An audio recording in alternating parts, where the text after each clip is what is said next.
Bueno, buenas noches. ¿Se escucha bien? Hola, ¿se escucha perfecto? Sí, profesor. Bueno, excelente. Comenzaremos entonces.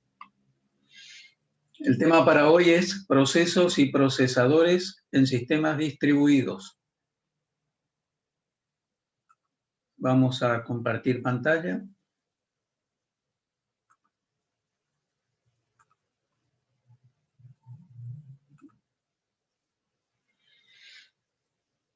Bien, supongo que ahí ya están viendo correctamente la pantalla, ¿sí?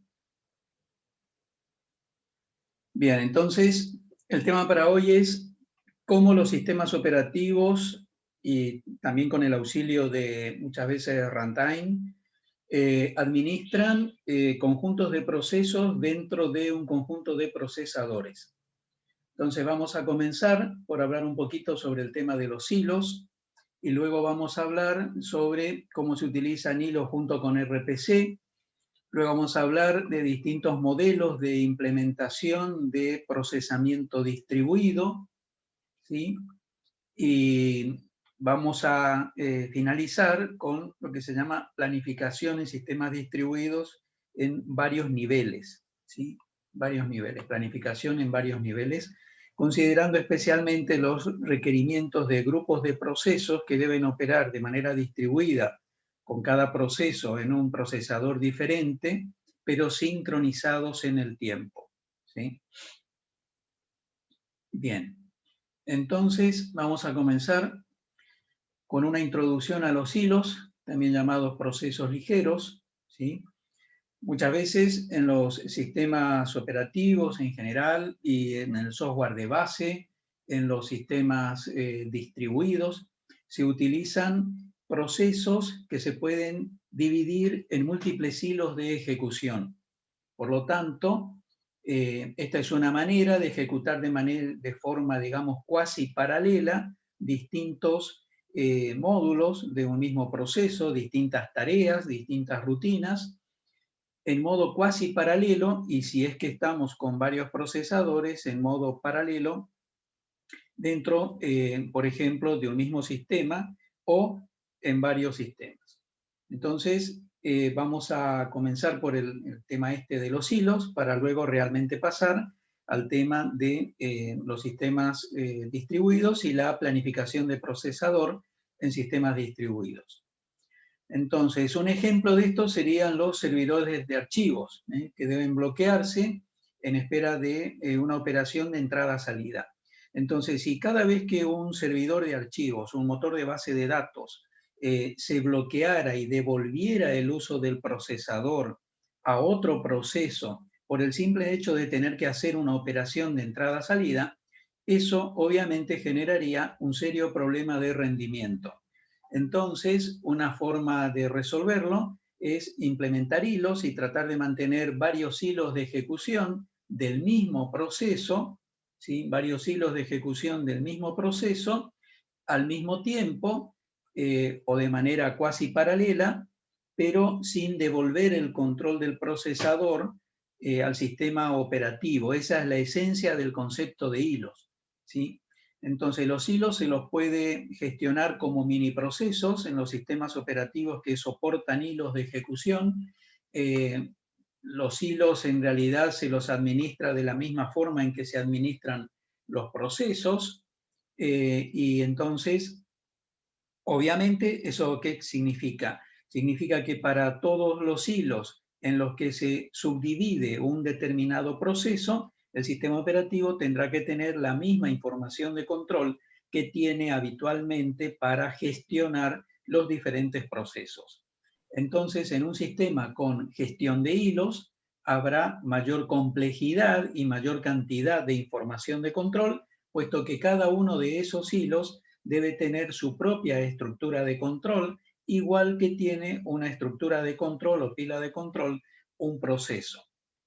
Entonces, esto nos da, por un lado, mayor flexibilidad, nos da la posibilidad de aumentar el paralelismo, ¿sí? Pero también, digamos, complica desde el punto de vista de la gestión, porque en realidad es como que tenemos mayor cantidad de procesos o un mismo proceso dividido en n subprocesos o hilos de ejecución, cada uno de los cuales puede tener los mismos estados que tiene un proceso, o sea, puede estar en actividad, en ejecución, digamos, o puede estar en espera de poder usar el procesador, o puede estar bloqueado, esperando una operación de entrada-salida, por ejemplo. Entonces, esos estados de esos hilos también deben ser registrados y los hilos deben poder reanudar, obviamente, igual que ocurre con los procesos. Entonces, una de las características, digamos, de los hilos es que van a compartir la memoria, van a compartir el mismo espacio de memoria todos ellos, y entonces, bueno, hay que gestionar el uso compartido de esa memoria, y generalmente esto se hace utilizando regiones críticas, como ya lo hemos comentado en otro tema, ¿sí? Referido al uso de regiones críticas. Entonces, el uso de hilos nos permite la combinación del paralelismo con la ejecución secuencial. Paralelismo entre hilos, ¿sí? Entre hilos de un mismo proceso y entre hilos de diferentes procesos, y ejecución secuencial porque cada hilo se ejecuta de manera secuencial, ¿sí? El ejemplo típico de esto es cómo se administra la gestión de hilos en los servidores de archivos y especialmente en los sistemas de gestión de base de datos, que de pronto un requerimiento que significa explorar, por ejemplo, varias tablas, lo divide en varios hilos y cada uno de esos hilos se encarga de hacer la exploración, digamos, de una de las tablas en cuestión. Bien, una de las formas de organizar esto de los hilos es mediante el modelo servidor-trabajador. En el modelo servidor-trabajador, los hilos están organizados de manera que haya un hilo coordinador, un hilo administrador, digamos, un hilo servidor, que lee los requerimientos y los deriva hacia los hilos trabajadores, ¿sí? O sea, es el asignador de trabajo que los demás hilos, llamados trabajadores o subordinados, van a ir ejecutando. Ese es un modelo, ¿sí? Este modelo tiene, por supuesto, como como siempre, ventajas y desventajas. La ventaja es la posibilidad de coordinar de manera centralizada todo el accionar de los diferentes hilos. La desventaja es que si ese coordinador central falla, entonces, bueno, el sistema se detiene, por lo tanto hay que tener ya preparado, digamos, un nuevo coordinador para que asuma la tarea ante la eventualidad de fallo del coordinador que cayó, etcétera, etcétera.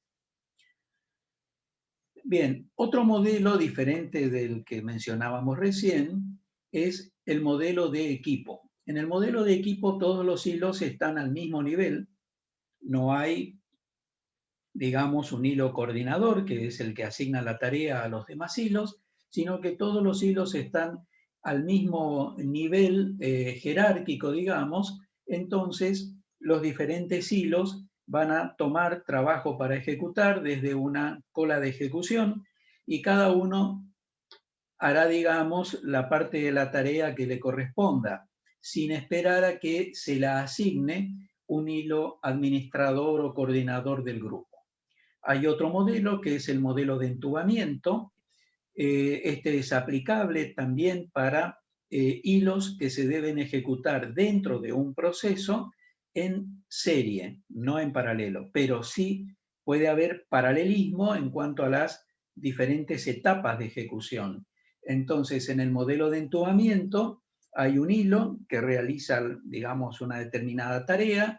Completada esa tarea, por ejemplo, generar bloques de datos, etcétera, pasa el control al siguiente hilo que toma esa información que generó el hilo anterior, hace algo con esa información, prepara más información que la deriva luego a otro hilo y así sucesivamente.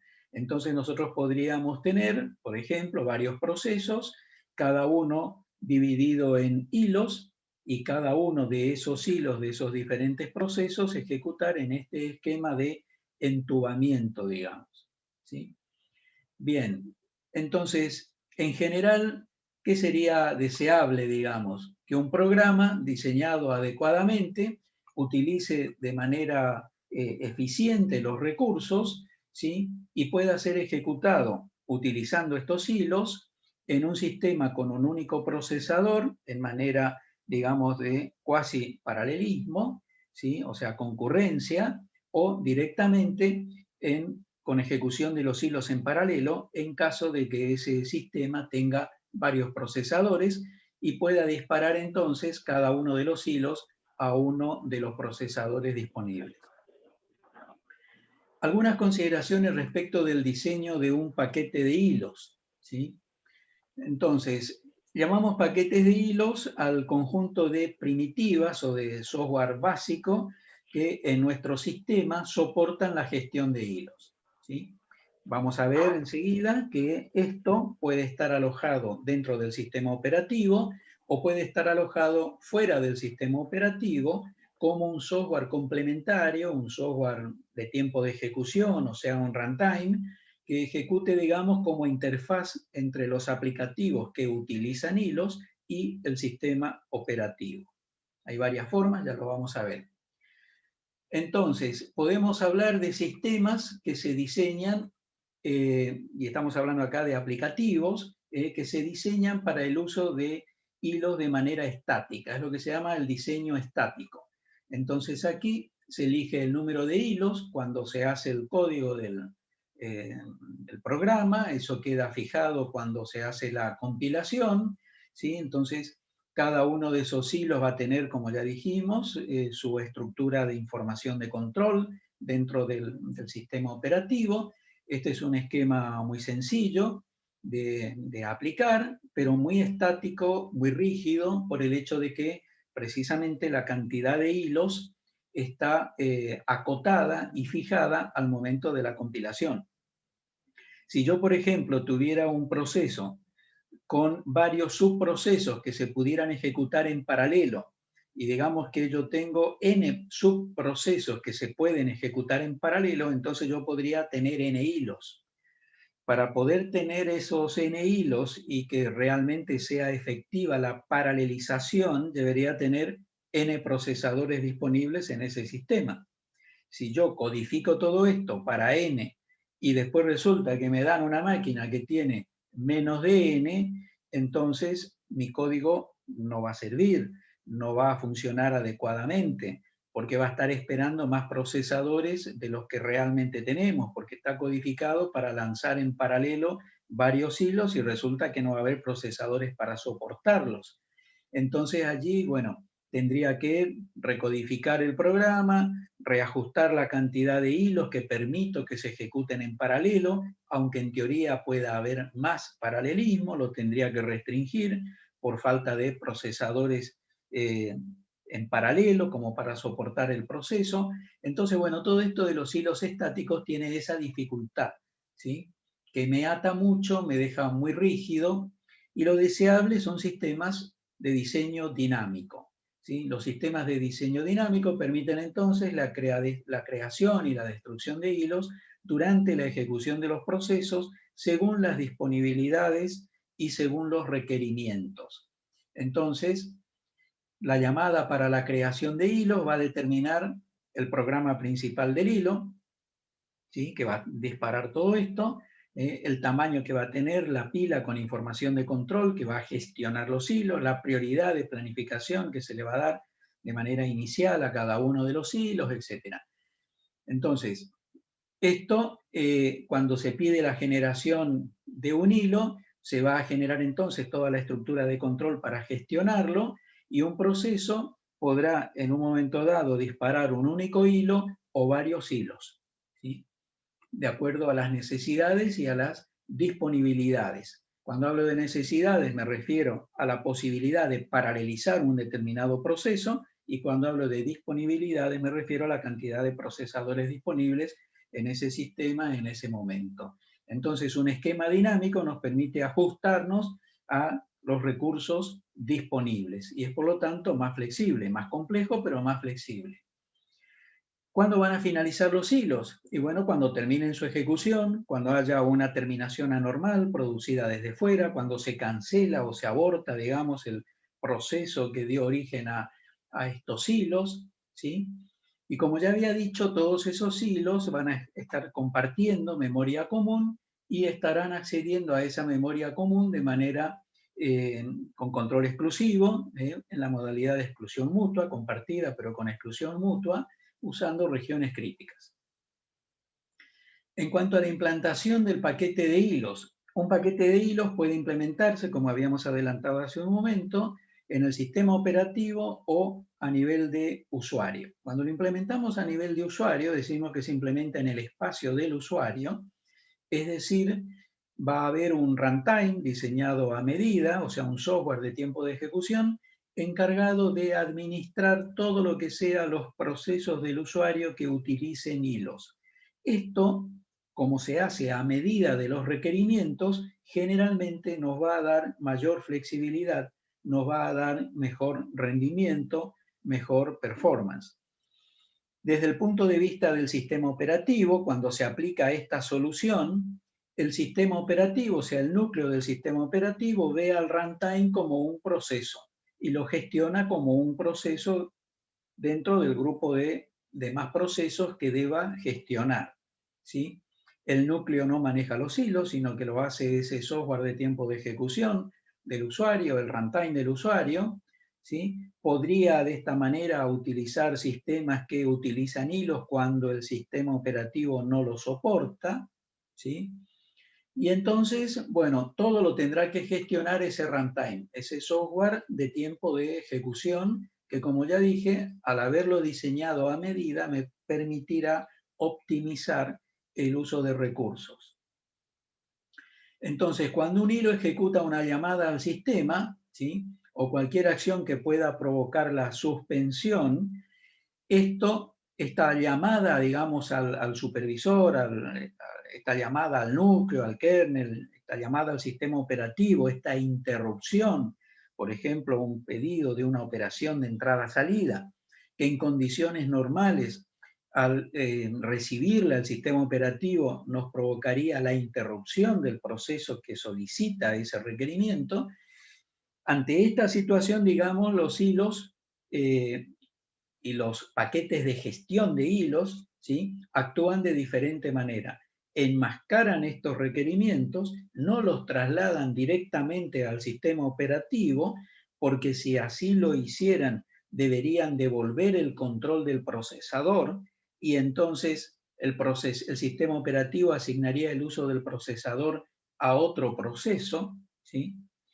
Entonces, se enmascara, digamos, dentro del sistema de gestión de hilos estos requerimientos que generarían una llamada al sistema y una devolución del procesador para que esto no ocurra. Entonces el sistema de gestión de hilos podría reasignar el procesador a otro hilo, ¿sí? De esta manera lo que estamos haciendo es demorar una operación, por ejemplo, una operación de entrada-salida, que de ejecutarse nos obligaría a devolver el uso del procesador al sistema operativo. Estamos demorando, estamos enmascarando, ¿sí?, estas operaciones de entrada-salida desde el software de gestión de hilos.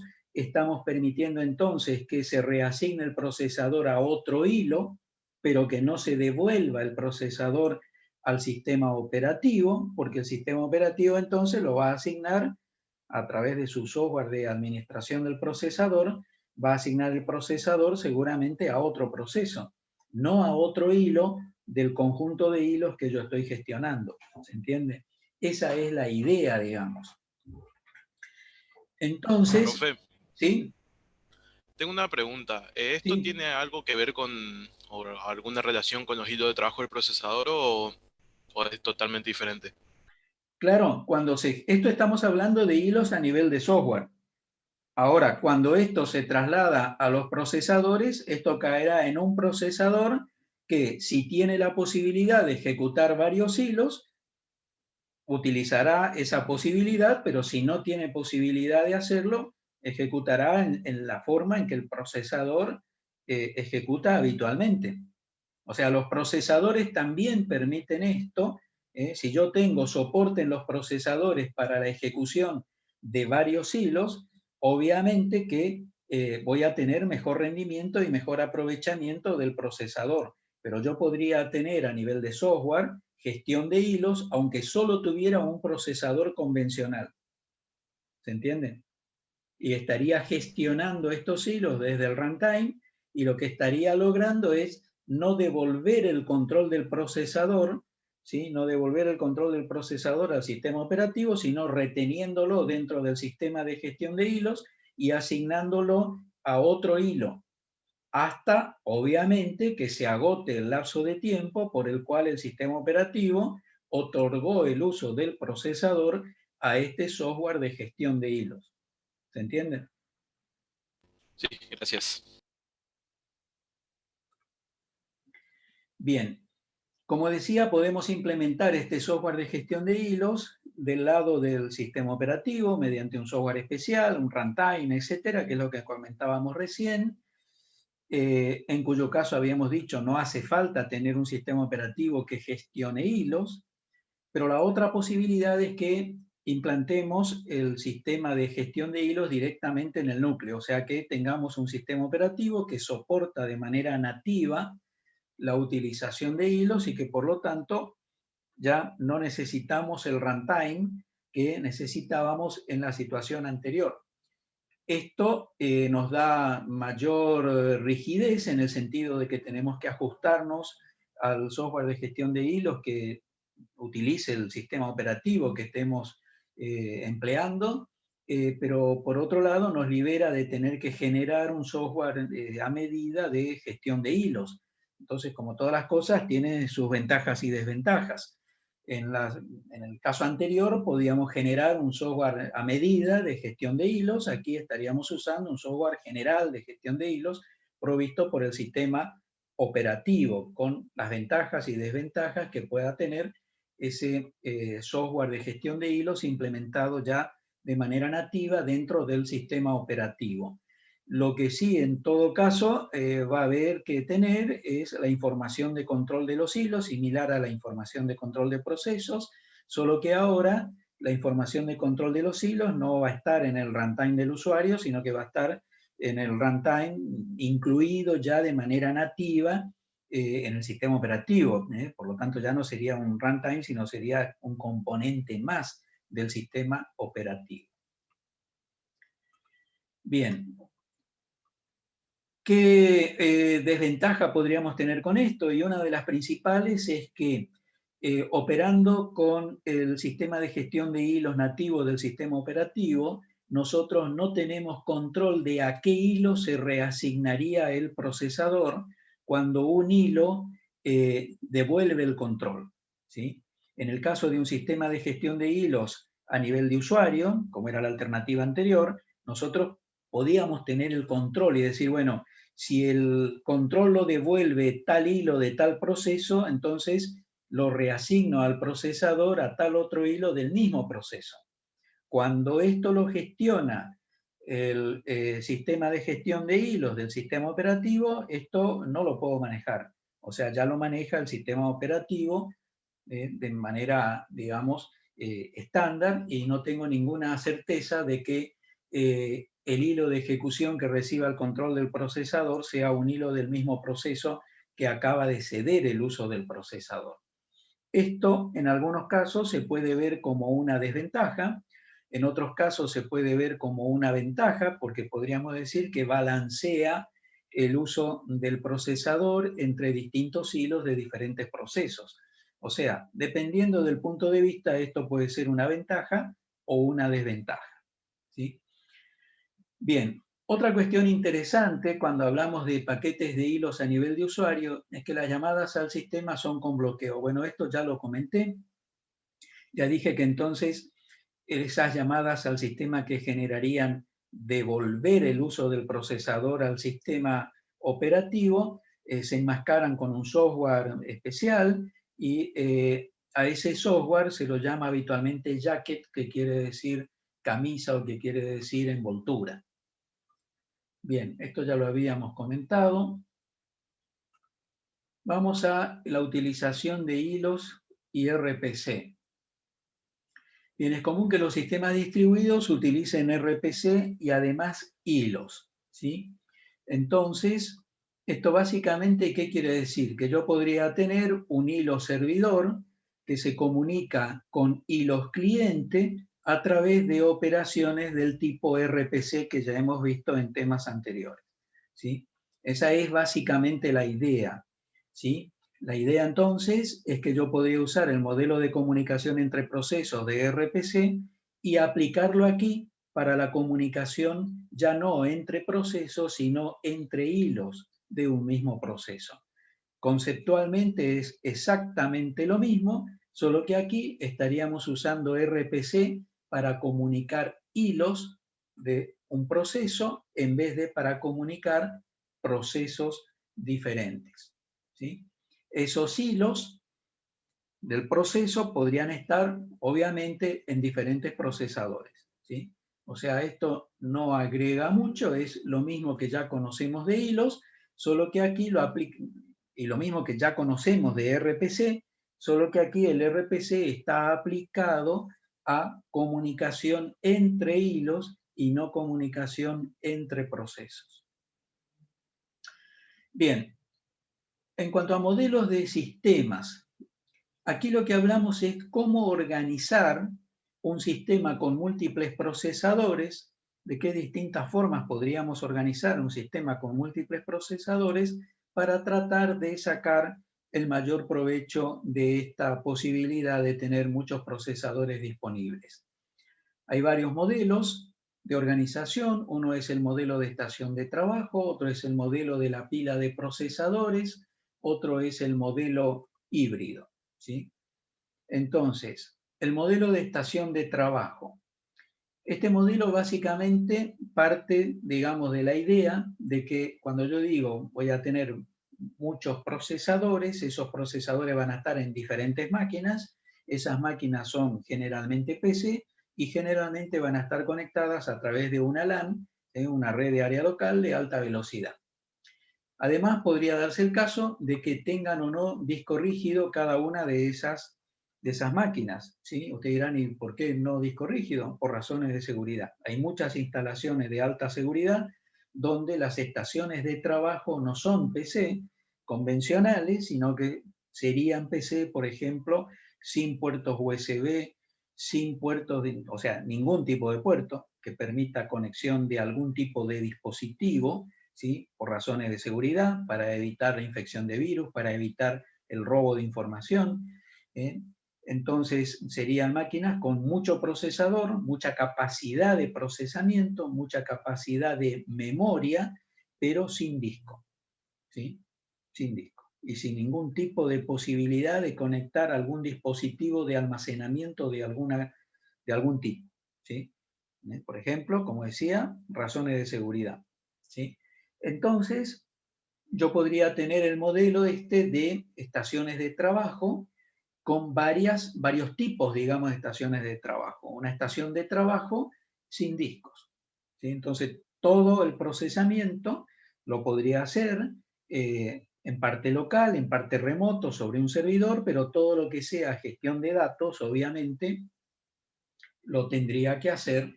Si no tengo disco local, obviamente lo tendré que hacer sobre algún servidor de archivos, servidor de bases de datos o lo que sea. Eso va a significar mucho tráfico de red, ¿sí? Para todo lo que sea actualización de información, etcétera. Si todo el tiempo voy a estar trabajando sobre discos externos, discos de un servidor de almacenamiento o servidor de base de datos o lo que sea, porque no tengo disco local, obviamente voy a tener una carga muy grande de trabajo de transmisión de datos. Otra posibilidad para reducir esto sería tener discos con capacidades limitadas y acotados por el sistema de seguridad que esté usando, para que esos discos solamente se usen como archivos de paginación, ¿sí? Para soportar los mecanismos de memoria virtual y para archivos de tipo transitorio, ¿sí? Entonces, todo lo que sea trabajo transitorio lo podría hacer localmente, todo lo que sea paginación lo podría hacer localmente y eso disminuye, obviamente, la carga de trabajo sobre la red de datos. Otra posibilidad es que en las estaciones de trabajo tenga discos locales para hacer paginación, para archivos temporarios y también para almacenar los ejecutables que vaya a utilizar en esa estación de trabajo. Todo esto apunta entonces a tener menor tráfico de red, ¿sí? Obviamente estoy aumentando la vulnerabilidad porque le estoy metiendo disco a esas máquinas, ¿sí? Y la otra posibilidad, ya más completa, sería tener discos locales para paginación, para almacenamiento temporario, para almacenar los ejecutables y también para hacer caching de archivos, o sea, para trabajar con archivos de manera local, implementar algún esquema de almacenamiento local, donde incluso cuando luego tenga que ese almacenamiento local volcarlo sobre el sistema real de archivos de algún servidor, pero mientras trabajarlo totalmente de manera local. Y finalmente podría tener máquinas con discos, digamos, que soporten las funcionalidades completas de un sistema local de archivos, ¿sí? Entonces, bueno, ahí ya minimizaría el tráfico de red, pero obviamente tendría mayor exposición desde el punto de vista de seguridad, como habíamos mencionado. Bueno, ese es el modelo de estaciones de trabajo, ¿sí? Un caso particular es el uso de estaciones de trabajo inactivas, o sea, cuando yo tengo en alguna de las modalidades que hemos mencionado estaciones de trabajo y pienso en que los procesos los voy a poder migrar y los voy a poder ejecutar en diferente máquina y no siempre un determinado proceso en la misma máquina, entonces se presenta la problemática de cómo distribuyo los procesos entre las diferentes máquinas, con algún criterio de optimización, por ejemplo, distribuir la carga de trabajo, minimizar los tiempos de respuesta, etcétera, etcétera. Para esto, como vamos a ver enseguida, también hay varios modelos. Uno de los modelos es este del uso de estaciones de trabajo inactivas. Entonces, aquí la idea, ¿cuál es?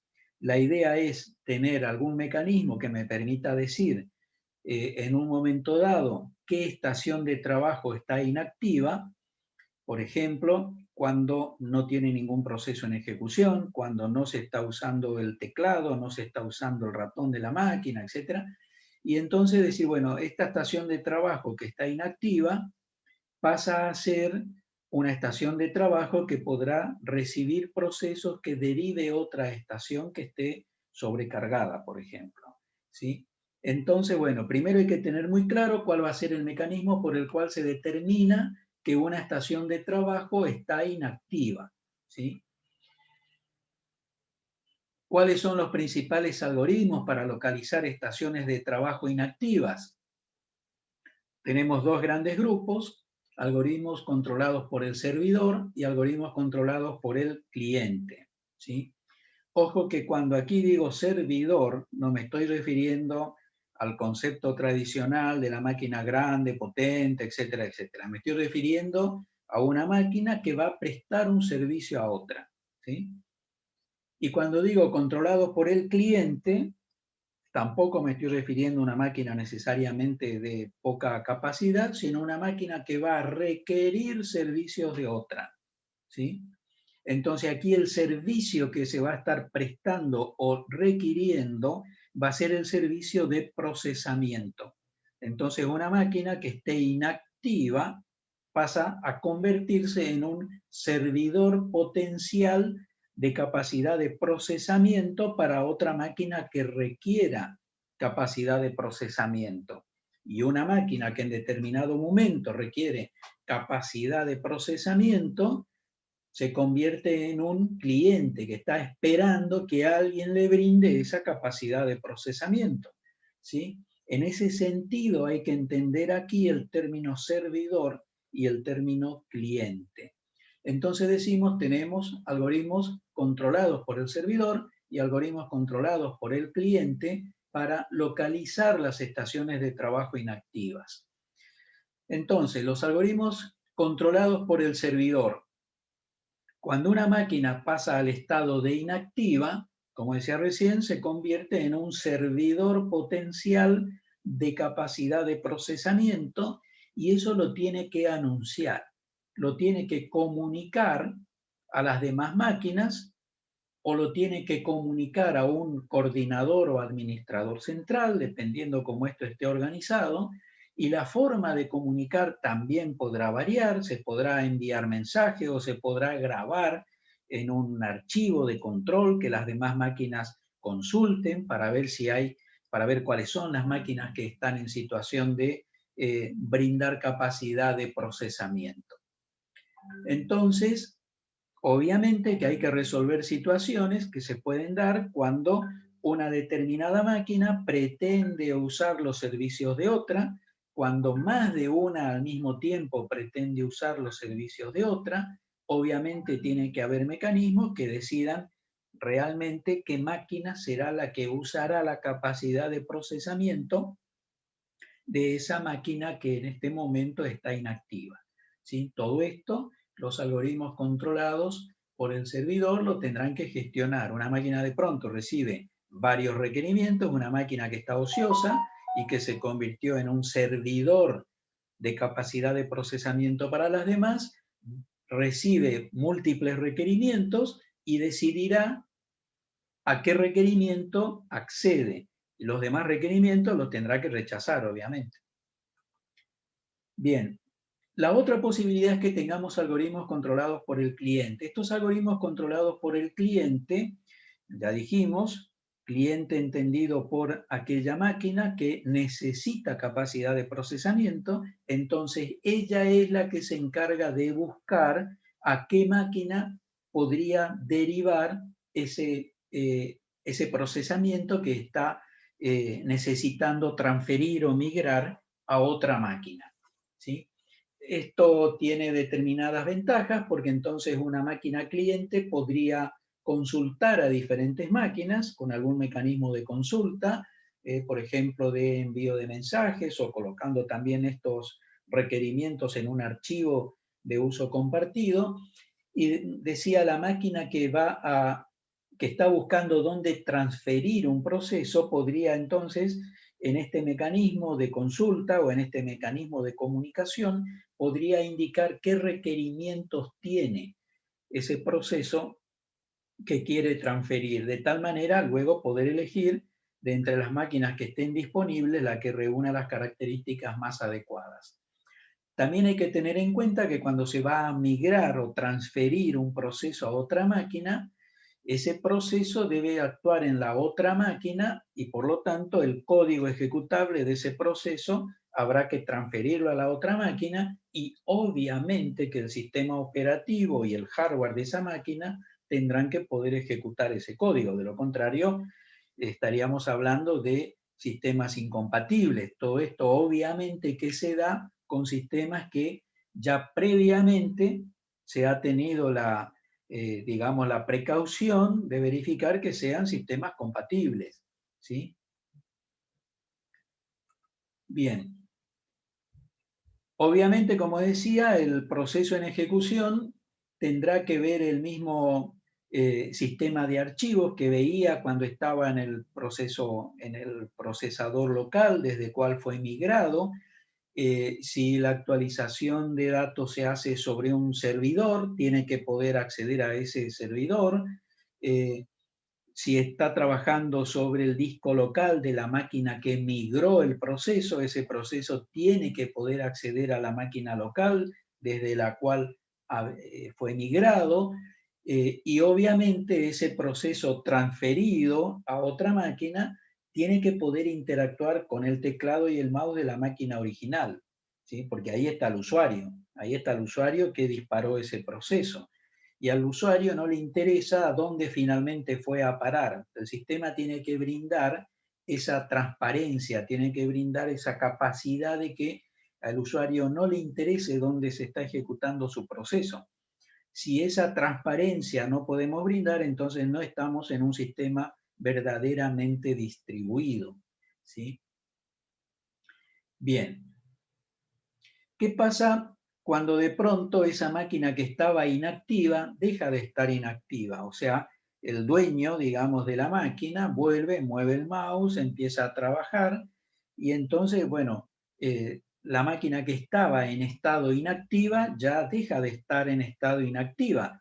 Por lo tanto, hay que tomar alguna decisión con ese proceso que fue admitido en esa máquina porque estaba inactiva. Ahora ya no está inactiva, ahora ya tiene un proceso o varios disparados por el dueño, digamos, de esa máquina que volvió a utilizarla.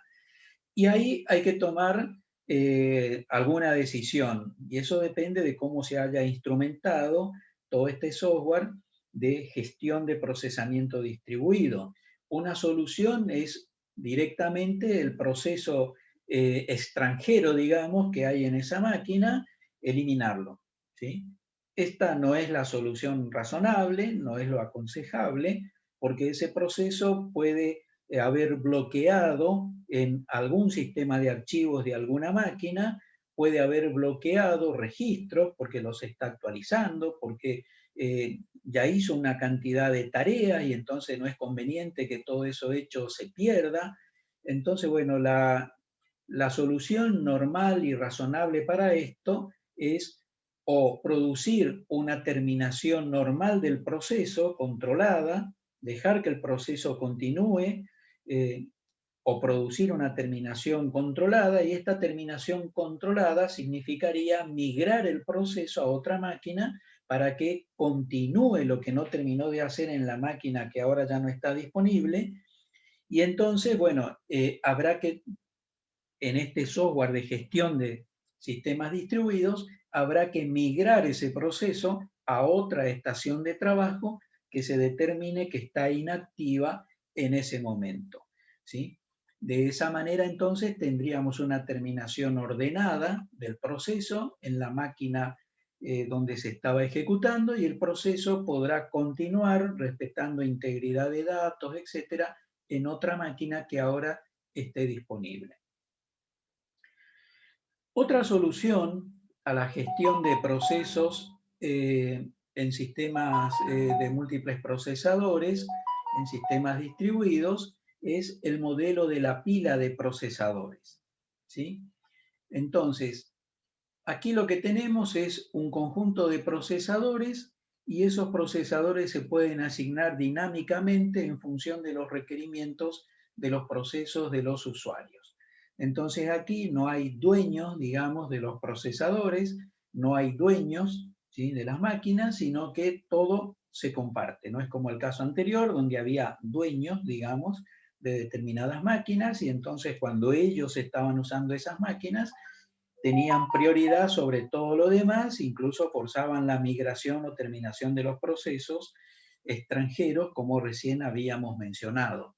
Aquí la idea es que se gestiona de manera colaborativa, que se gestiona de manera coordinada este conjunto de procesadores, y se lo gestiona como una pila de procesadores de uso compartido. Esto, como vamos a ver, tiene algunas ventajas importantes. Entonces, para llegar a ver la importancia de estas ventajas, vamos a hacer algunas consideraciones. Y vamos a considerar, por ejemplo, a lambda, a la letra lambda, el indicador de la tasa de entradas totales de usuarios por segundo para todos los usuarios combinados. Esto es la carga de trabajo.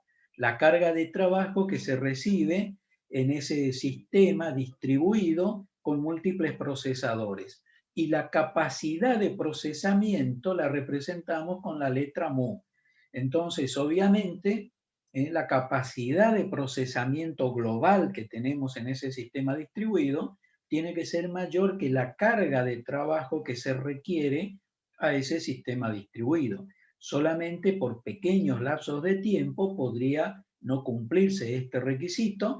En ese momento estaríamos encolando procesos para ser ejecutados posteriormente, pero en algún momento esta situación debe volver a la normalidad, es decir, la capacidad de procesamiento tiene que superar a la demanda de procesamiento, ¿sí?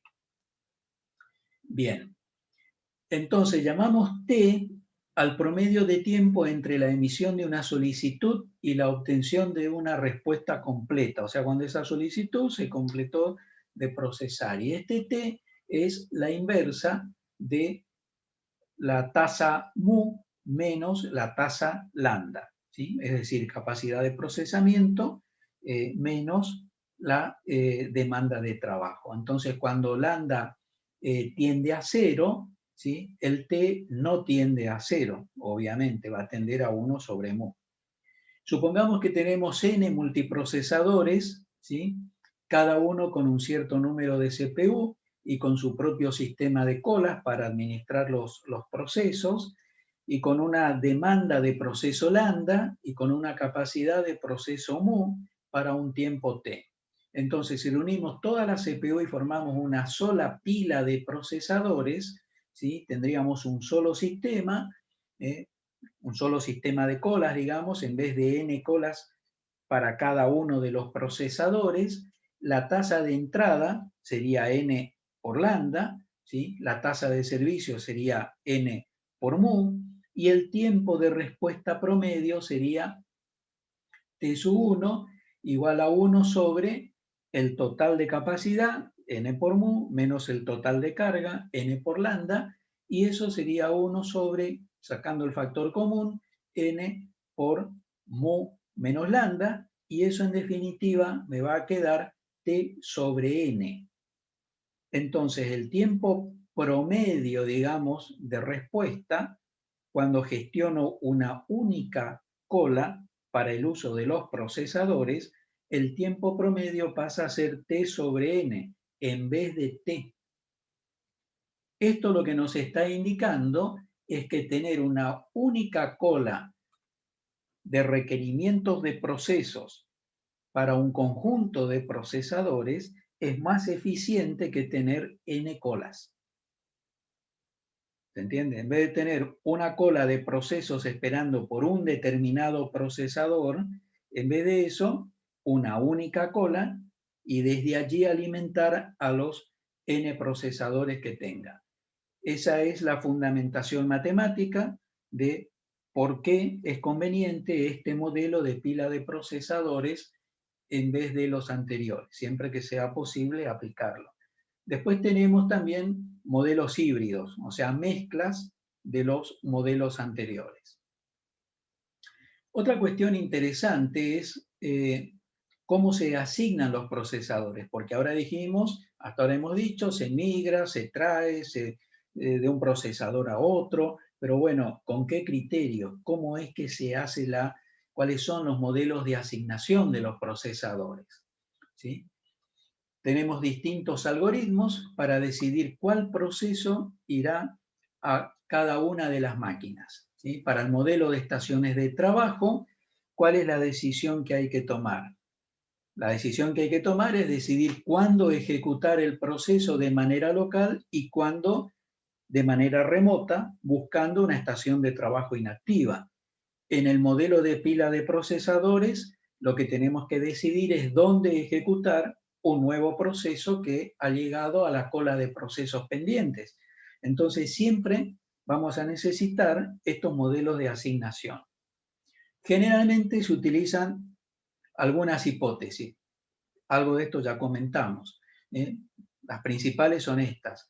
Que todas las máquinas son idénticas o por lo menos que son compatibles desde el punto de vista de ejecución de los códigos, es decir, los ejecutables pueden ejecutarse en cualquier máquina, en cualquier procesador, y cada procesador se puede comunicar con los demás, si no, no estaríamos en un sistema distribuido.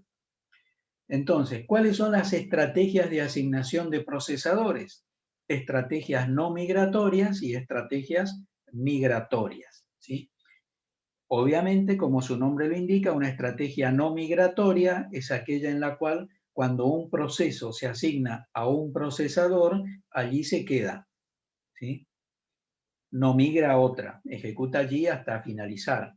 Las estrategias migratorias, en cambio, permiten esto que habíamos mencionado de trasladar procesos de una máquina a otra. Las estrategias no migratorias son más fáciles de implementar, pero más rígidas y no logran obtener, digamos, el máximo rendimiento del sistema.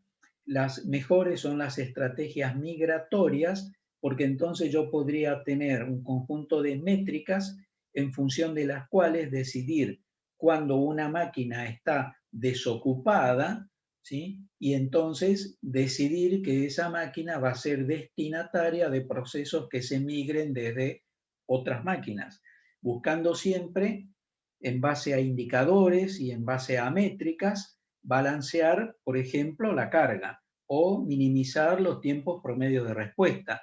Yo siempre tengo que tener una función objetivo en función de la cual va a operar el algoritmo que decida qué migrar y a dónde migrar.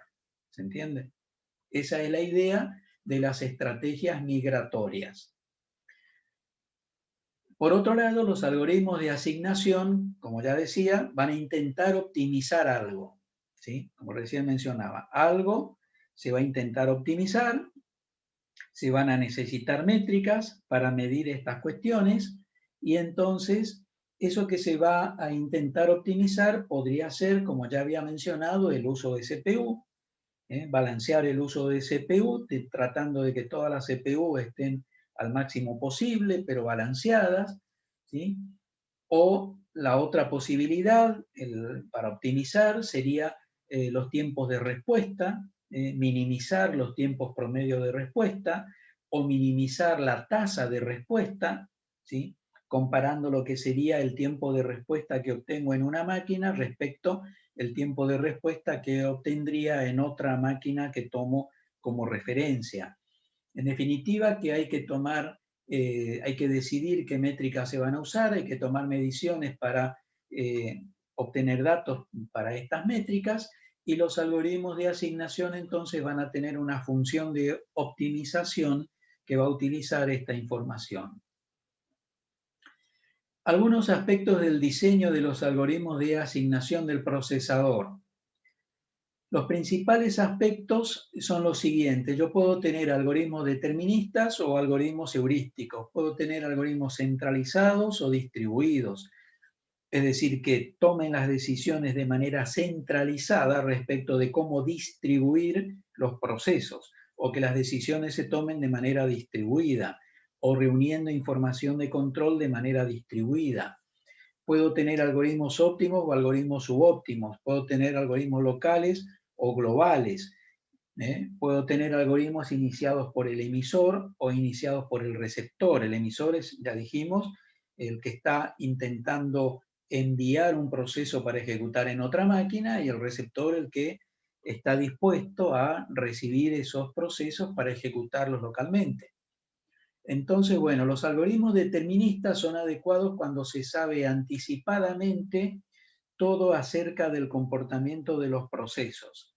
Esto habitualmente no se da, salvo en casos de sistemas de tiempo real con condiciones estrictas de cumplimiento de tiempos de respuesta, ¿sí? Entonces los algoritmos deterministas quedarían reservados para ese grupo, digamos, de sistemas muy específicos, no serían una buena solución para cualquier caso. Los algoritmos heurísticos son, digamos, los más aconsejables cuando desconocemos de manera anticipada cuál es la carga de procesamiento que habrá que hacer frente. Los algoritmos centralizados se basan en reunir la información de control que las distintas máquinas y los distintos sistemas de ese sistema distribuido van a enviar a un nodo central y en ese nodo central se ejecutará el algoritmo centralizado que tomará las decisiones de cómo distribuir los procesos en los distintos procesadores de los sistemas que se han distribuido. Esto va a requerir intercambio de información de control, esto va a requerir consumir ancho de banda, ¿sí? En la red de datos del sistema distribuido, porque voy a tener mucho intercambio de información de control entre los nodos del sistema distribuido y este nodo central, digamos, donde hay que reunir la información de control para tomar las decisiones de asignación de procesos a procesadores en el sistema distribuido. La otra clasificación nos lleva a hablar de algoritmos óptimos o subóptimos. Los algoritmos óptimos son los que, como el nombre lo indica, van a tener en cuenta todo el sistema distribuido y van a buscar una solución que sea la mejor según la función de optimización que se esté utilizando. Y en ese caso, cuando hablamos de lograr una solución óptima, debe quedar claro que solución óptima hay una sola. Porque óptimo es la mejor solución. Entonces, si hay otra que es más óptima, entonces la anterior no era óptima. ¿Se entiende?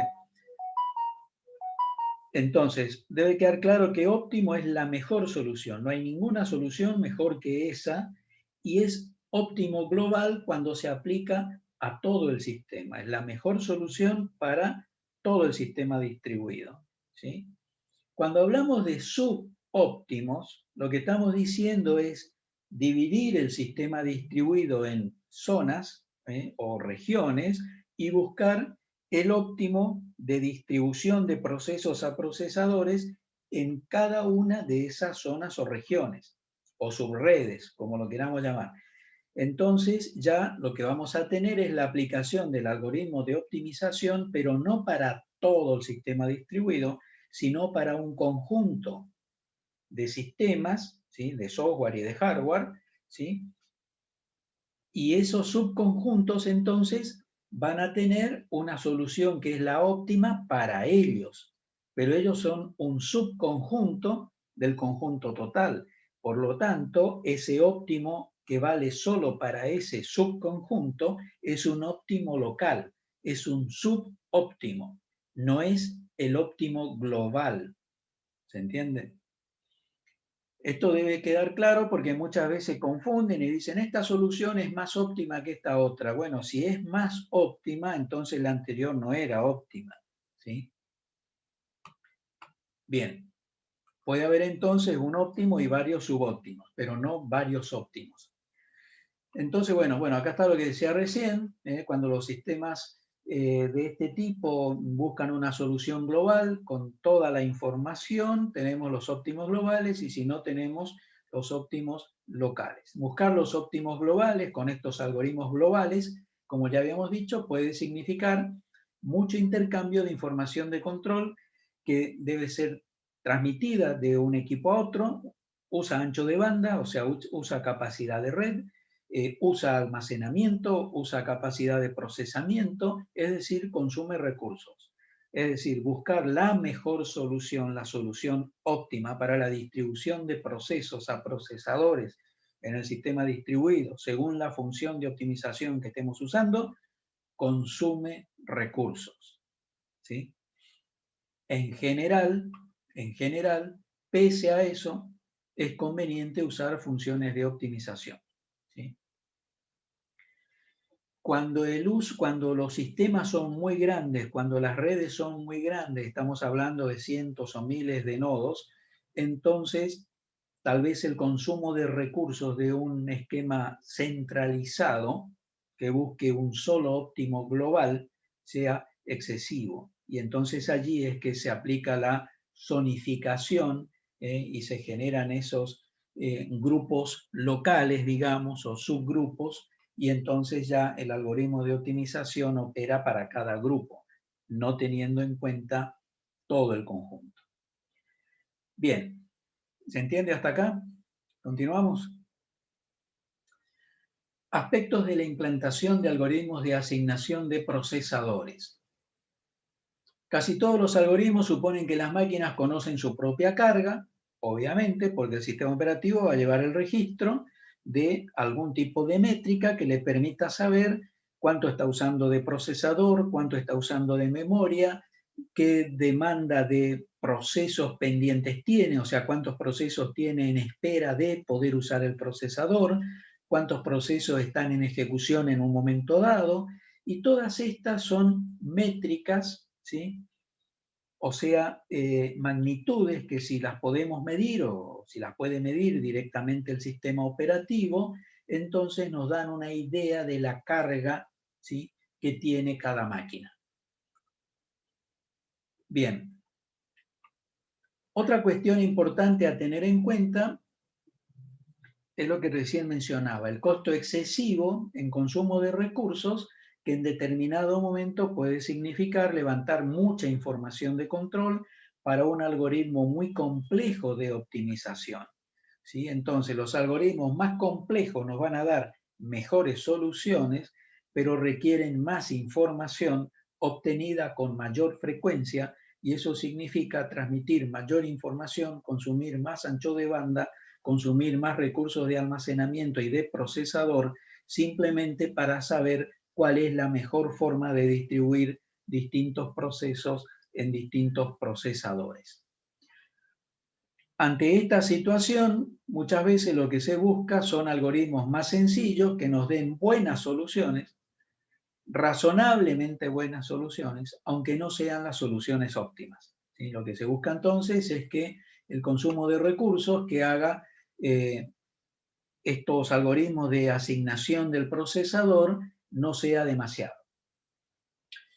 Y además se debe buscar la estabilidad del sistema. La estabilidad del sistema, ¿qué quiere decir? Que el sistema funcione sin altibajos, que cuando de pronto haya que juntar información de control y estemos en el proceso de actualizar la información de control y ejecutar los algoritmos de optimización, etcétera, que todo eso no vaya a generar un desequilibrio en el sistema, que de pronto máquinas que estaban desocupadas las pasemos a registrar como súper ocupadas porque los propios algoritmos de optimización en ese momento están consumiendo una gran cantidad de recursos, ¿sí? Entonces el propio sistema que levanta la información de control del sistema operativo debería poder diferenciar y decir: este consumo de CPU es por los procesos que tiene la máquina, y este porcentaje de uso de procesadores es lo que está consumiendo el propio algoritmo de optimización, ¿sí? A eso se refiere todo esto, y en definitiva lo que se busca es que el sistema funcione de manera estable y que no haya altibajos, sobre todo cuando hay que hacer migraciones de procesos. Cuando de pronto hay que hacer muchas migraciones de procesos más o menos al mismo tiempo y muchas máquinas están actualizando sus tablas de procesos y su carga de procesadores, etcétera. Bueno, en esos momentos que el sistema no entre en una etapa, digamos, de inestabilidad. Eso es lo que se debe buscar, digamos. Bien, vamos a hablar ahora un poquito de los algoritmos de asignación, algunos ejemplos. Un algoritmo determinista según la teoría de gráficas, ¿sí? Algo muy intuitivo, muy visual, como lo vamos a ver enseguida. Esto es aplicable a sistemas donde se conocen los requerimientos de CPU y de memoria de los procesos, y se conoce además algo fundamental para el algoritmo, que es el tráfico promedio entre cada par de procesos, ¿sí? O sea, supongamos que yo tengo información histórica, estadística, y entonces yo sé que en promedio tal y cual proceso, cuando interactúan, intercambian tal cantidad de megas o tal cantidad de gigas de información, ¿sí? Entonces, bueno, la idea de este algoritmo, ¿cuál es? Minimizar el tráfico de red, por ejemplo, ¿sí? Entonces, esto sería muy aplicable, y lo van a ver luego en bases de datos 2. Esto es muy aplicable y de hecho lo usan los sistemas de gestión de transacciones globales distribuidas, de los sistemas de gestión de bases de datos distribuidas, cuando tienen que precisamente calcular dónde hacer determinados procesos de recorrida de tablas, cuando hay que cruzar varias tablas que están en diferentes nodos, en diferentes máquinas. Entonces, tengo que decidir qué tabla mover, de qué nodo a qué nodo, ¿sí? Y debo tener entonces algún criterio, alguna métrica, y generalmente la métrica que se sigue es minimizar el tráfico. Por eso aquí el ejemplo que se da para estos casos que estamos mencionando es el uso de la métrica de minimizar el tráfico de red. O sea, yo tengo que ver cómo voy a distribuir procesos en distintos procesadores, sabiendo por información histórica que tengo cuál es la carga de tráfico que hay entre ellos, y entonces el algoritmo de optimización se basa en minimizar la carga de tráfico. ¿sí? Bien, otro criterio de optimización podría ser balancear la carga de procesador, pero no estoy aplicando ahora ese criterio. Ahora estoy aplicando el criterio de minimizar la carga de tráfico. Dicho esto, vamos a explicar el ejemplo acá directamente sobre el gráfico. Supongamos que yo tengo 9 procesos, ¿sí? Identificados como proceso A, B, C, D, etc. ¿Sí? Y tengo 3 procesadores, que podrán estar en distintas máquinas, conectados por una red LAN. Y yo lo que tengo que hacer, o por una red WAN, no importa, ¿sí? Es más importante aún si lo que tengo es que minimizar el tráfico en una red WAN, con lo cual estos 3 procesadores, estas 3 CPU, digamos, podrían estar en una red WAN totalmente distribuida. Y yo lo que sé es que esos procesos que van a estar ejecutando al mismo tiempo en diferentes máquinas se van a tener que comunicar entre sí y se van a tener que enviar información. Entonces, esta figura lo que me está mostrando es eso, ¿sí?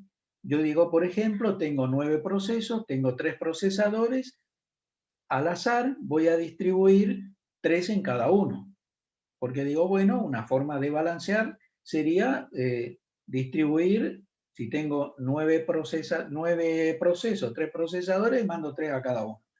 Entonces yo diría, por ejemplo, según se muestra acá, que en la CPU1 se va a ejecutar el proceso A, el proceso G y el proceso E.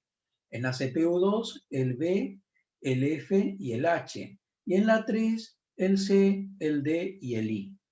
Y yo sé por información histórica que tengo que la carga de tráfico entre cada par de procesos es la que está mencionada en la gráfica, ¿sí? Expresado en mega, en giga, en lo que quieran. No viene al caso. Por eso no le ponemos una identificación y decimos que son unidades en las cuales mido la carga de tráfico. Entonces, este numerito 3 que aparece acá, ¿sí? ¿Qué quiere decir? Que la carga de tráfico entre el proceso A y el proceso B es 3. Que la carga de tráfico entre el proceso B y el proceso F es 1, ¿sí? O sea, esto me está indicando que la carga de tráfico entre A y B es 3 veces mayor que la carga de tráfico entre B y F, ¿sí? Este numerito 2 que tengo acá, que me está diciendo la carga de tráfico entre el proceso H y el proceso I, ¿sí? Bien, entonces, si yo hiciera esta distribución de procesos a procesadores y sumo la carga de tráfico que tendría que sumar. Tendría que sumar la carga de tráfico entre A y B, que es 3, más la carga de tráfico entre E y B, que es 2, más la carga de tráfico entre E y H, que es 4, más la carga de tráfico entre G y H, que es 4. Y eso me va a estar indicando la carga de tráfico que voy a tener entre la máquina 1 y la máquina 2, ¿sí?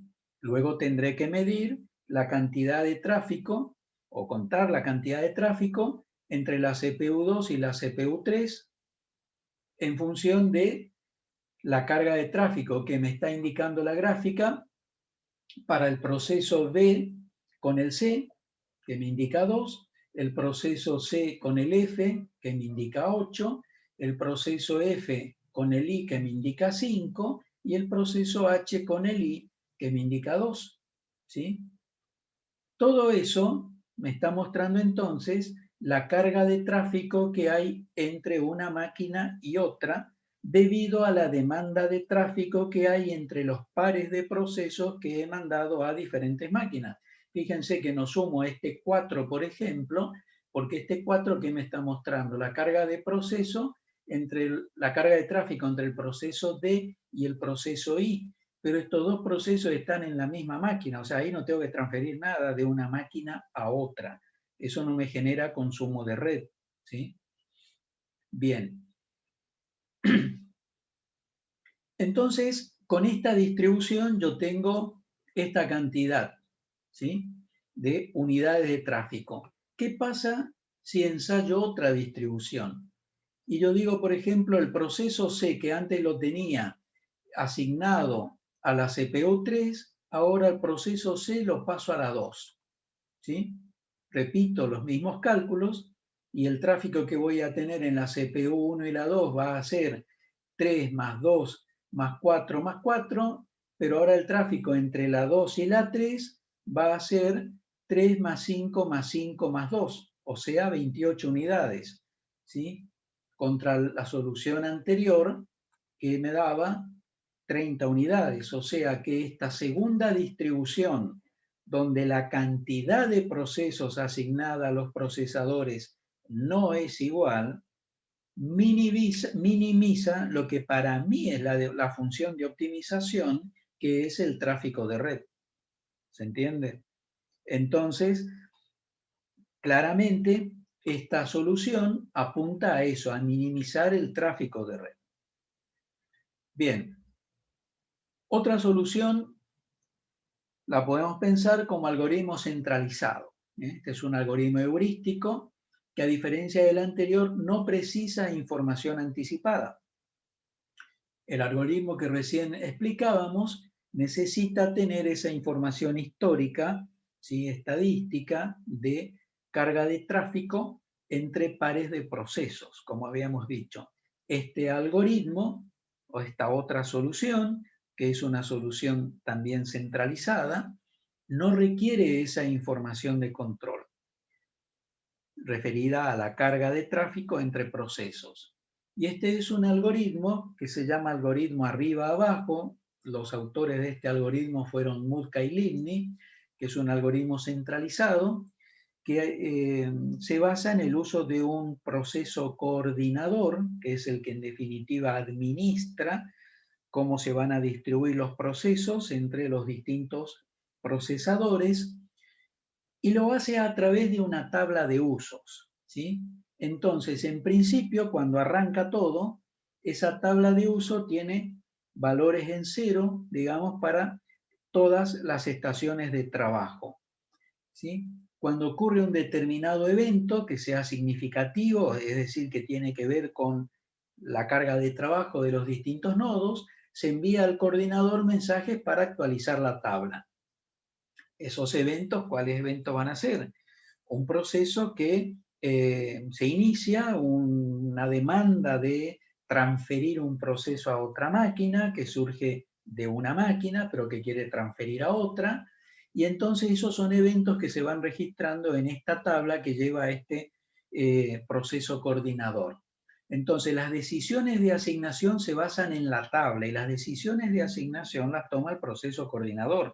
Los demás procesos informan su estado, piden, demandan servicio de procesamiento cuando necesitan transferir procesos de esa máquina en cuestión a otra, ¿sí?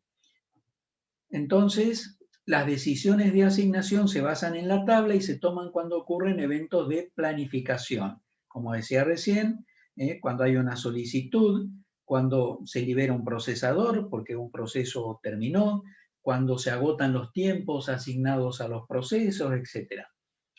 Aquí no se intenta maximizar el uso de CPU, sino lo que se busca es balancear la carga.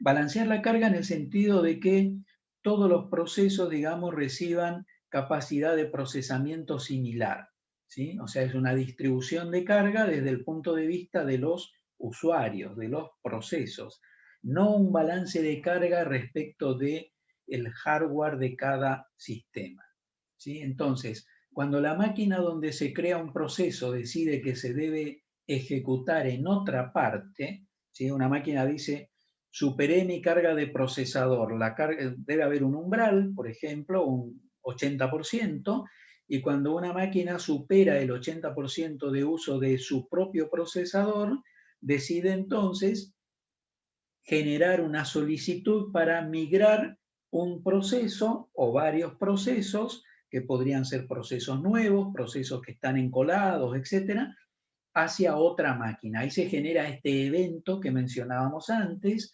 ¿sí? Donde una máquina entonces pide que otra máquina le auxilie, digamos, ¿sí? Entonces no se intenta maximizar el uso de CPU, sino que lo que se intenta es que todos los procesos reciban, digamos, la misma proporción de uso de procesador, reciban la misma capacidad de procesamiento. Entonces se pide al proceso coordinador de la tabla de usos que se le asigne un procesador. Una máquina que necesita migrar un proceso va al coordinador central y le dice ¿a dónde lo puedo migrar? Y el coordinador entonces evalúa la tabla, ¿sí? Ve si hay algún procesador disponible, que nadie más lo esté requiriendo, y entonces otorga a ese procesador a esa máquina solicitante, y si no, la solicitud se niega y se registra como una demanda de trabajo que no se pudo transferir.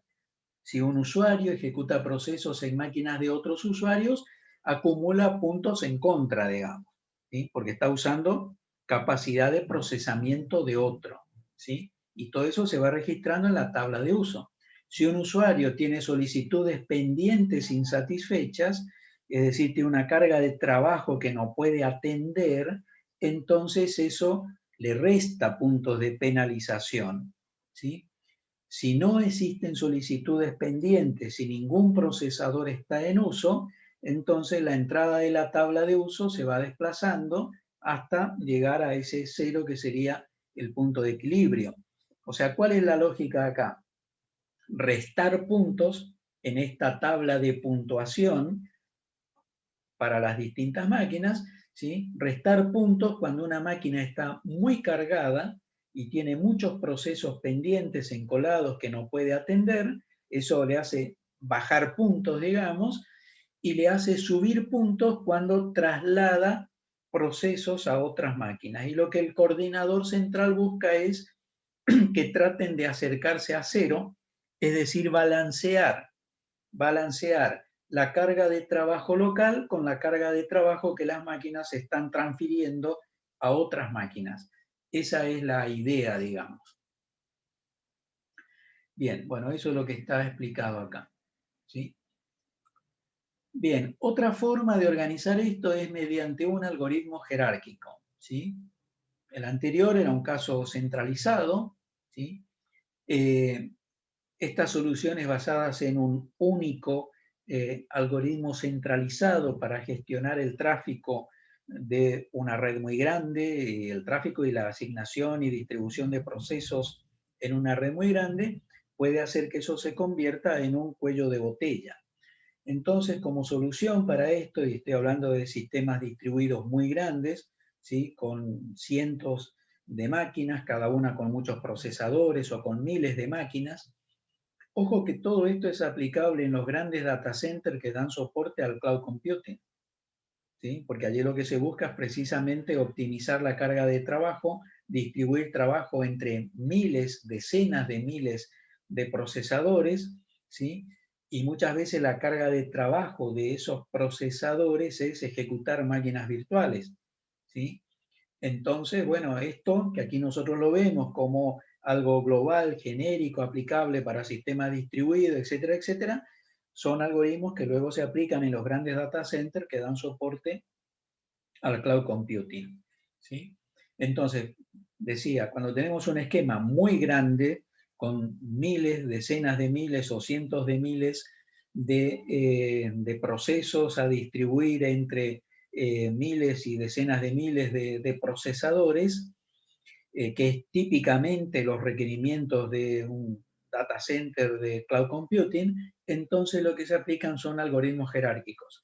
Estos algoritmos jerárquicos solucionan el problema del caso del algoritmo centralizado, que tenía que gestionar él solo toda la distribución de procesos a procesadores en el sistema distribuido, y lo que plantea este algoritmo jerárquico es dividir, digamos, esa gran red que tenemos en jerarquías, hacer un árbol jerárquico y tener grupos, digamos, de máquinas administradas cada uno de esos grupos por un coordinador. En vez de tener un único coordinador global, tendríamos un coordinador central en la raíz del árbol, luego en cada grupo colgado de esa raíz del árbol tendríamos otro coordinador para atender un grupo de máquinas.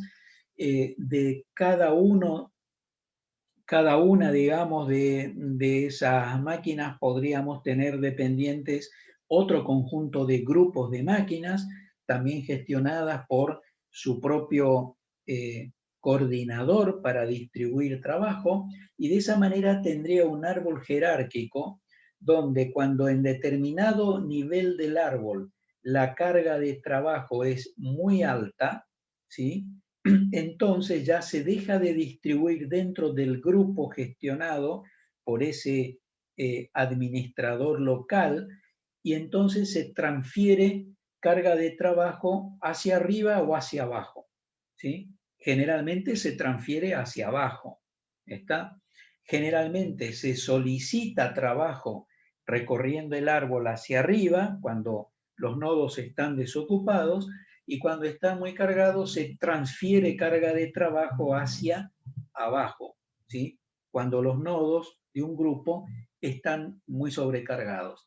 Entonces el sistema se va balanceando, distribuyendo la carga de trabajo de esa manera, ¿sí? Entonces es como que esto nos permite tener un modelo que nos permita la asignación dinámica de trabajo en un sistema muy complejo, donde tenemos muchos grupos de sistemas distribuidos, operando sobre decenas o centenas de miles de procesadores, ¿sí? Y entonces tenemos que tener esta forma de organizarnos que evita los cuellos de botella de tener un único ente centralizado que decide cómo se va a gestionar la asignación de procesos a procesadores. Reemplazamos ese único ente centralizado por un gran coordinador central que va distribuyendo tareas a coordinadores locales. Cada coordinador local tiene su propio grupo sobre el cual trabaja, y así recorriendo hacia abajo la jerarquía, ¿sí? Obviamente que si queremos que el sistema sea tolerante a fallos, tenemos que contemplar que esos coordinadores fallen o que falle el equipo donde están esos coordinadores. Entonces la solución es tener un proceso que sea un proceso vigilante, por ejemplo, que esté chequeando que el coordinador esté activo y que en caso de que no esté activo dispare una nueva instancia del proceso coordinador. Otra solución es que tengamos más de un coordinador activos al mismo tiempo en cada nivel y que estén trabajando colaborativamente. Entonces, si alguno de los dos se cae, el otro sigue trabajando y dispara una nueva instancia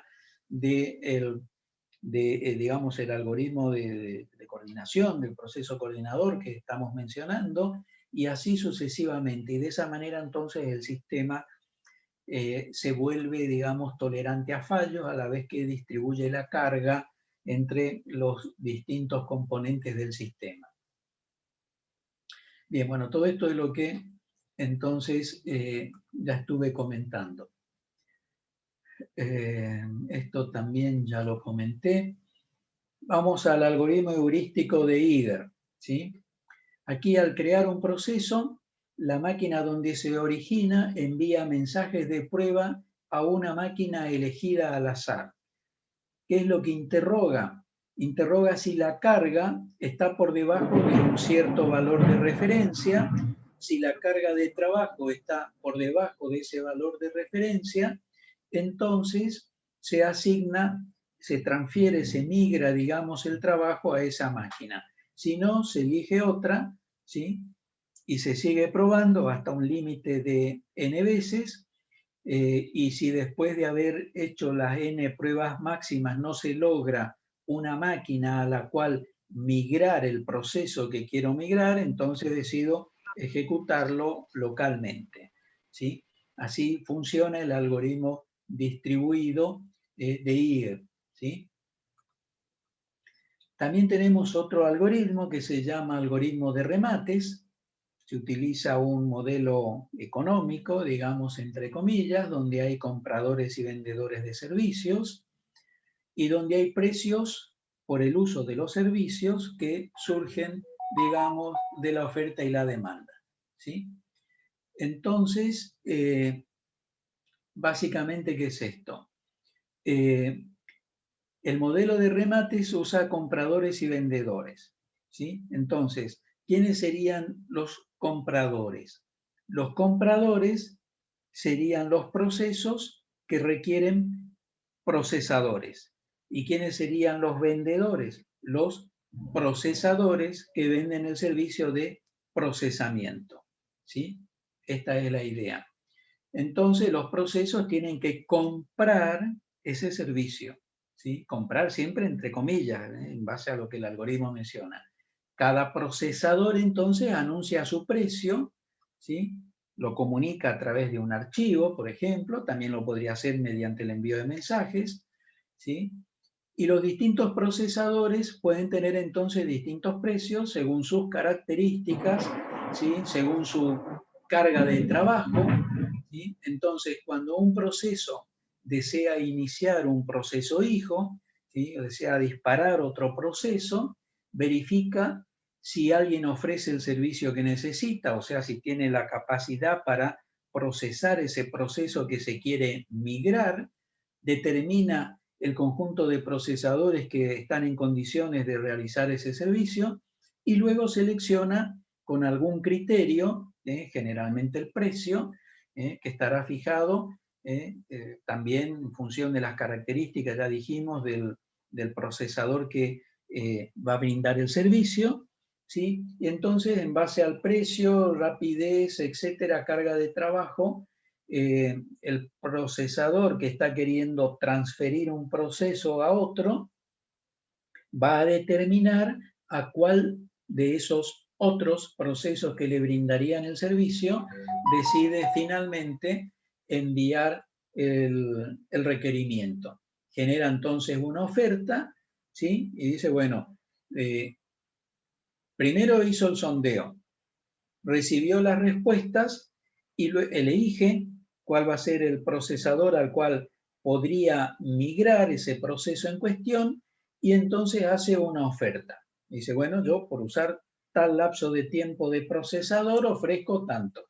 Los procesadores que hacen reúnen las ofertas recibidas por los distintos procesos que se les quiere transferir, ¿sí? Y elegirán una de ellas. Informarán luego esto a los procesadores en cuestión, donde están los procesos que se pretende migrar, ¿sí?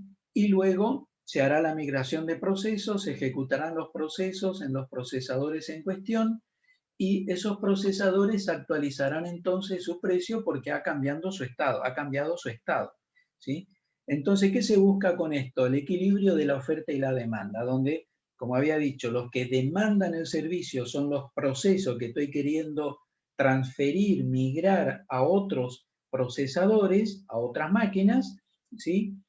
Y los que brindan el servicio van a ser los procesadores de esas otras máquinas que van a brindar el servicio, obviamente, a los procesos que quiero transferirles. Bien, entonces, la planificación en sistema distribuido, resumiendo un poquito ya para ir terminando, ¿sí? Generalmente cada procesador hace su planificación local, ¿sí? Una vez que se ha determinado en el planificador global que determinado proceso irá a tal máquina, ya a partir de allí lo gestiona localmente, como en todos los casos, lo gestiona localmente el sistema operativo de esa máquina, ¿sí? Entonces, hay que tener muy claro lo que es la gestión del proceso una vez que ya está en la máquina en la cual fue asignado, porque entonces ahí la gestión la hace el componente del sistema operativo que hace la gestión de procesos, asigna los procesadores, etcétera, en esa máquina, y hay que diferenciar esa gestión de lo que es la toma de decisiones global en el sistema distribuido, de decir, bueno, este proceso lo voy a mandar a tal máquina, este otro a tal otra máquina. Entonces hay un planificador global para el sistema distribuido y luego está finalmente en cada máquina el planificador que ya conocemos. ¿Se entiende? El planificador de procesos del sistema operativo, que va a operar con los procesos que son locales a él, que eran los procesos locales nativos, o sea, los que surgieron allí, más los que le fueron transferidos. ¿Se entiende? Bien.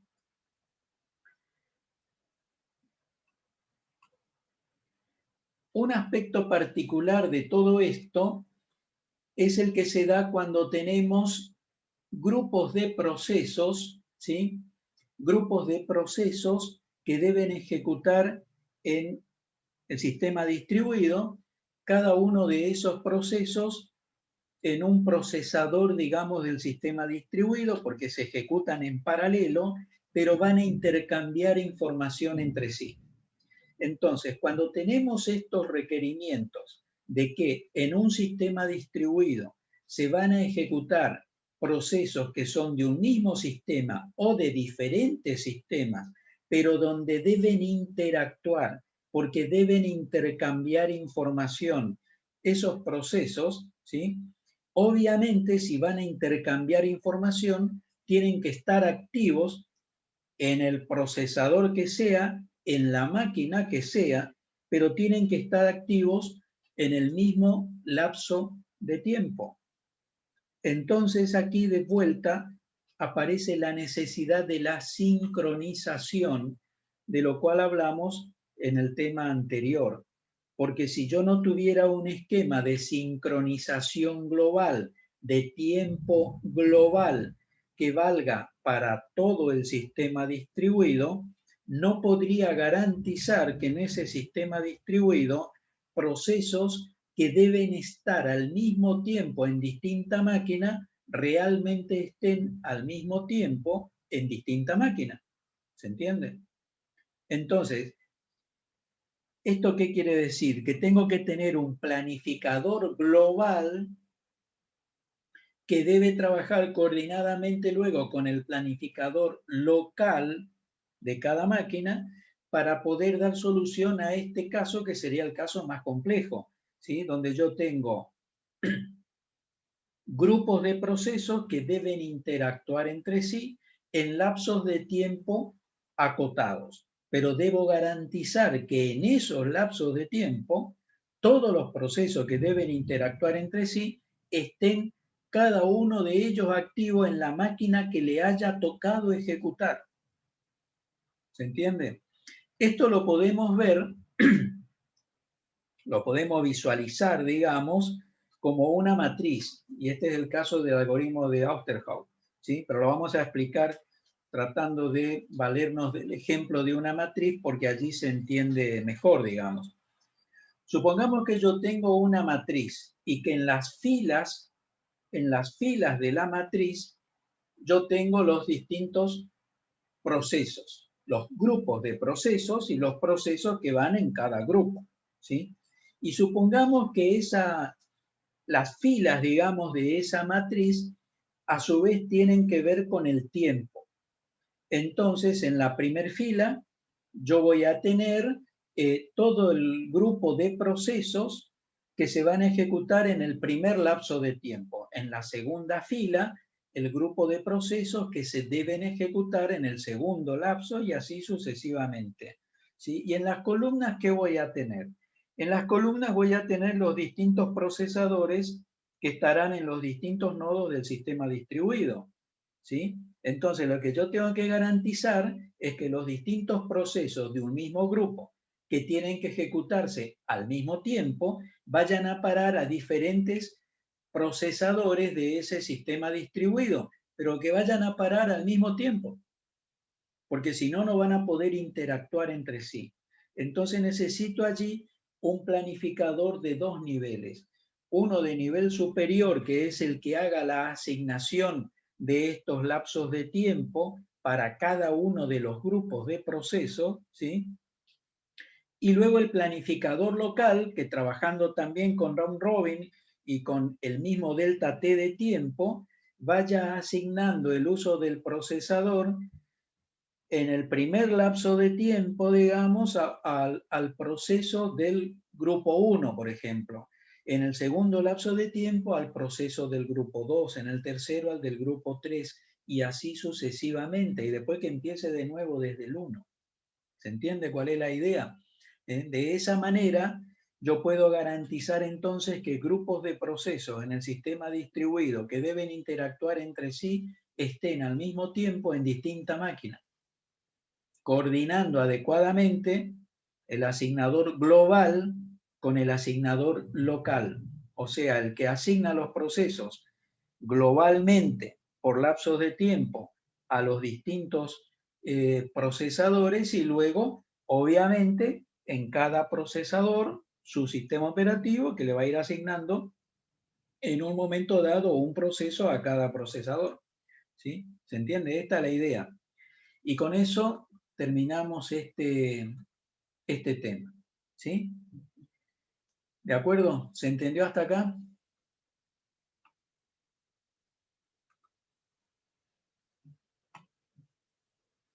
Bueno, a ver si nos responde el Kahoot y podemos hacer el ejercicio.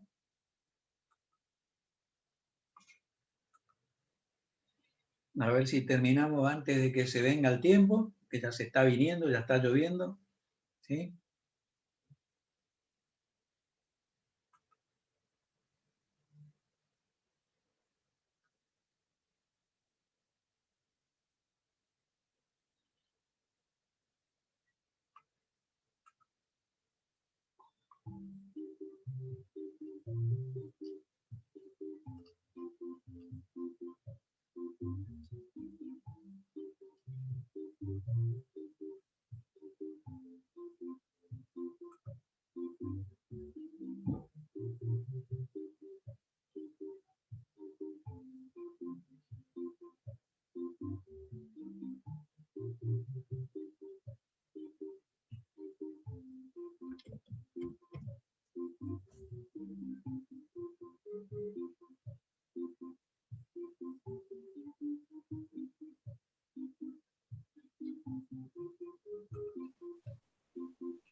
Profe, ¿cómo es el link para entrar? Deberían estar viendo, está en pantalla compartida y los chicos están entrando. El código es 950-8709 para entrar al aplicativo, o sea, dentro de Kahoot, y la URL del Kahoot es www.kahoot.it.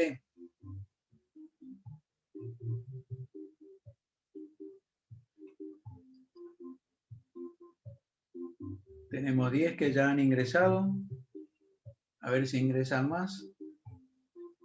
Los que están en YouTube tendrían que pasarse a Zoom para poder interactuar, porque YouTube tiene un delay de unos 15-20 segundos.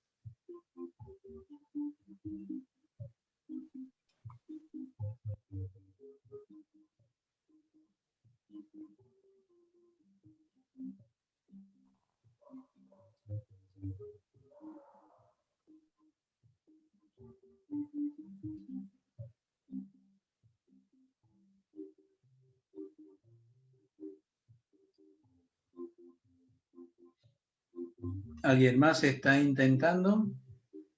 Si no, lanzamos ya.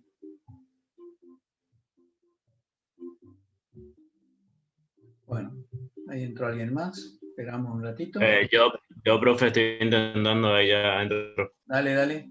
Esperamos un ratito. Tenemos 12 adentro.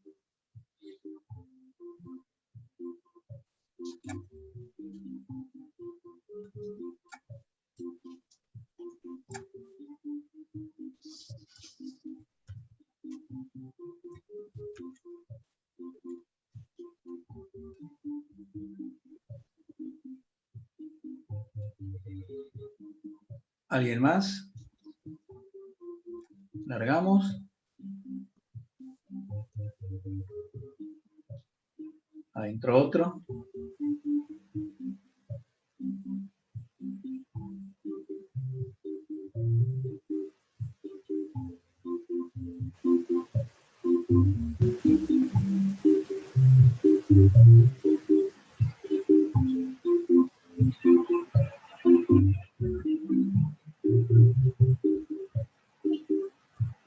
Bueno, arrancamos.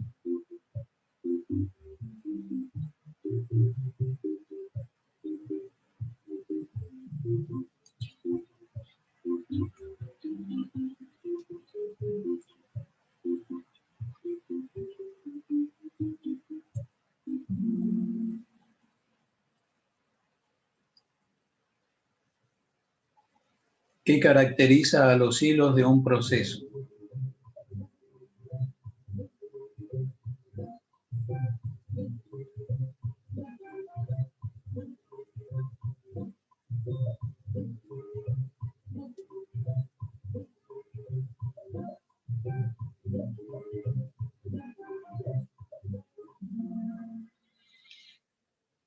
Bien. Ese es el ranking hasta ahora. Segunda pregunta, ¿en qué modelo los datos pasan de hilo en hilo y en cada etapa se realiza cierto procesamiento?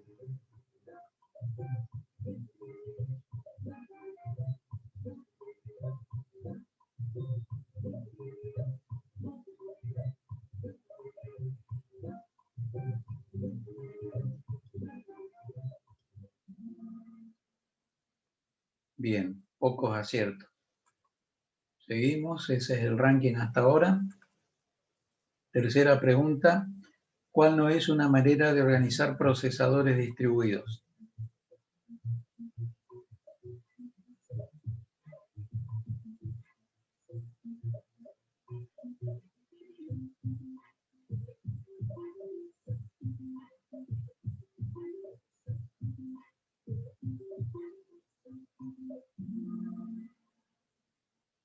Bien, ahí está la respuesta correcta y el ranking.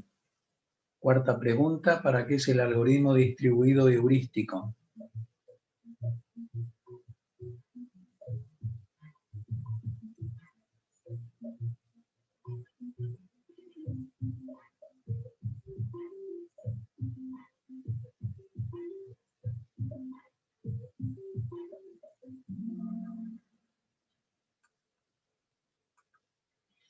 Última pregunta, ¿dónde se utiliza el concepto de coplanificación en sistemas distribuidos? Es lo que recién había explicado. Esta la deberían acertar todos porque es lo último que dije y estuvo ahí el nombre del fulano en la pantalla.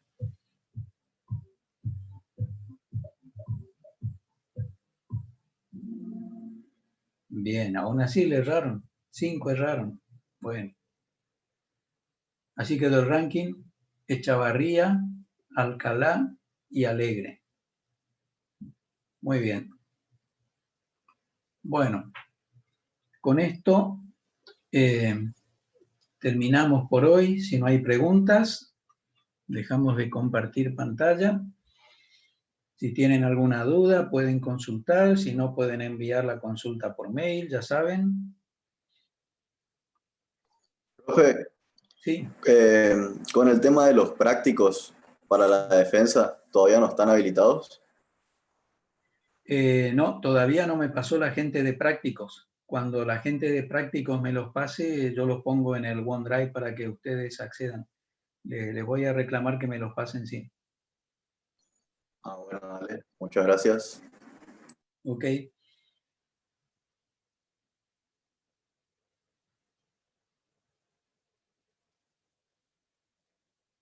Bueno, si no hay consultas, hasta la próxima.